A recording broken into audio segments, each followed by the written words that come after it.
बिस्मिल्लाहिर्रहमानिर्रहीम। कुबती मुका लगने से गिर गया।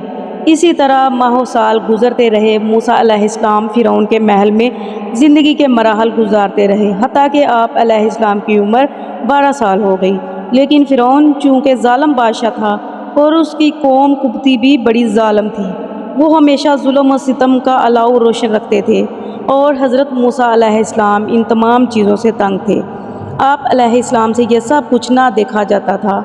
आप अलैहिस्सलाम ने फ़िरौन और उसकी कौम की मुखालफत शुरू कर दी, और मुखालफत भी अली-अल-आन की, तो फ़िरौन और उसकी कौम के लोग आप अलैहिस्सलाम के जानी दुश्मन हो गए। आप अलैहिस्सलाम ने अपनी माँ की खिदमत में सलाम उम्र मन कहा और महल की ऐशो इशरत को ठुकरा कर जंगलों में चले गए और वहाँ ही कहीं डेरा लगा लिया।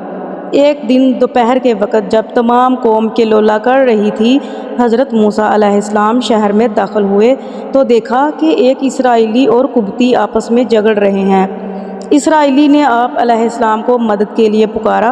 आप अलैहिस्सलाम गए और इस कुबती को मुक्का मारा। इस वक़्त आप अलैहिस्सलाम की उम्र भी कोई 12 बरस थी। मुक्का लगने से वो कुबती वहीं गिर के मर गया। आप अलैहिस्सलाम ने इसराइली की मदद इसलिए भी की कि अल्लाह ताला ने आप अलैहिस्सलाम को बनी इसराइल ही के लिए पैगंबर बनाया था और इनकी मोहब्बत आप अलैहिस्सलाम के दिल में डाल दी थी। कुबती के कत्ल की खबर पूरे शहर में आग की तरह फैल गई।